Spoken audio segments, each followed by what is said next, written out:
সুদীৰ্ঘ 8 বছৰীয়া বিৰতিৰ অন্তত শিৱসাগৰৰ অন্যতম নাৰী শিক্ষাৰ অনুষ্ঠান শিৱসাগৰ ছোৱালী কলেজে লাভ কৰিলে স্থায়ী অধ্যক্ষ। সোমবাৰে পুৱা দিখৌমুখ মহাবিদ্যালয়ৰ জ্যেষ্ঠ অধ্যাপক ডক্টৰ প্ৰতিম শৰ্মাই স্থায়ী অধ্যক্ষ হিচাপে যোগদান কৰে শিৱসাগৰ ছোৱালী কলেজত।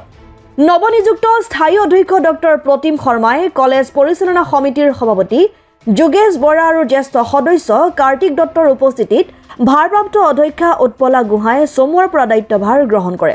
উল্লেখযোগ্য যে ইংৰাজী সাহিত্যৰ স্নাতকোত্তৰ, ইংৰাজী ভাষা শিক্ষণ তথা সাংবাদিকতা আৰু গণসংযোগ বিষয়ত স্নাতকোত্তৰ ডিপ্ল'মাধাৰী, ডিব্ৰুগড় বিশ্ববিদ্যালয়ৰ পৰা ডক্টৰেট ডিগ্ৰীধাৰী, ইংৰাজী কাকতৰ স্তম্ভ লিখক হিচাপে পৰিচিত ডক্টৰ প্ৰতিম শৰ্মাই উজনি অসমৰ অগ্ৰণী নাৰী শিক্ষাৰ অনুষ্ঠান শিৱসাগৰ ছোৱালী কলেজৰ অধ্যক্ষ হিচাপে যোগদান কৰাত কলেজৰ শিক্ষক গোট, কলেজ কৰ্মচাৰী গোট, ছাত্ৰী একতা সভা, কলেজৰ ৰাষ্ট্ৰীয় সেৱা আঁচনি গোটৰ লগতে শিৱসাগৰৰ বিভিন্ন দল সংগঠন আৰু বৌদ্ধিক মহলে আদৰণি জনায়। হয়, ধন্যবাদ। আজি এপ্ৰিল মাহৰ 1 তাৰিখে ঐতিহ্যমণ্ডিত শিৱসাগৰ ছোৱালী মহাবিদ্যালয়ৰ স্থায়ী অধ্যক্ষ ৰূপে মই যোগদান কৰিছোঁ। আপোনালোকে অৱগত যে এটা দীঘলীয়া আইনী প্ৰক্ৰিয়াৰ মাজেৰে আজি এই অৱস্থাত উপনীত হৈছে মহাবিদ্যালয়খন। 2016 চনৰ পৰাই বিভিন্ন আইনী প্ৰক্ৰিয়াত মাজত থাকি উচ্চ ন্যায়ালয়ৰ পৰা উচ্চতম ন্যায়ালয়লৈকে বিচাৰ প্ৰক্ৰিয়া যিটো চলিল, মই মহামান্য আদালতক ধন্যবাদ জ্ঞাপন কৰিছোঁ বিচাৰ প্ৰক্ৰিয়াটোৰ বাবে। আৰু সত্য আৰু ন্যায়ৰ পক্ষত যি ৰায়দান কৰিলে তাৰ বাবে মই আজি এই পজিশ্যনত আহি পেলাই আজি ইয়াত মই যোগদান কৰিব পাৰিছোঁ। মই আশাবাদী যে এই ঐতিহ্যমণ্ডিত নাৰী শিক্ষাৰ অগ্ৰণী অনুষ্ঠানটি অনাগত দিনত সুন্দৰ ৰূপত আগবাঢ়ি যাব। বিভিন্ন আশালৈ মানুহে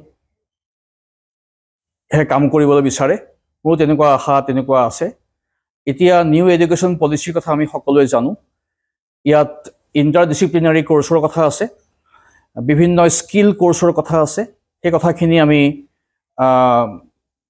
চালি জাৰি চাই কেনেকুৱা ধৰণৰ বিষয় নাৰীসকলৰ কাৰণে, ছোৱালীখিনিৰ কাৰণে আমি উপযুক্ত হ'ব, শিৱসাগৰৰ পৰিৱেশত খাপ খাব, তেনেকুৱা ধৰণৰ বিষয় আমি অন্তৰ্ভুক্ত কৰিবলৈ নিশ্চয় চেষ্টা কৰিম।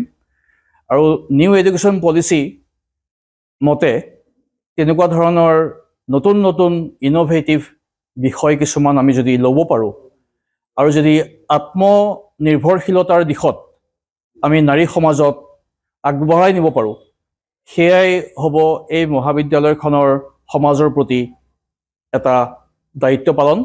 আৰু সেই ক্ষেত্ৰত কাম কৰিবলৈ আমি সদা প্ৰস্তুত। আপোনালোক সকলোৰে সহায় সহযোগিতা আন্তৰিকতাৰে কামনা কৰিছোঁ। শিৱসাগৰৰ পৰা ছৈয়দ মুস্তাকুৰ ৰহমানৰ ৰিপৰ্ট, অসম আদিত্য।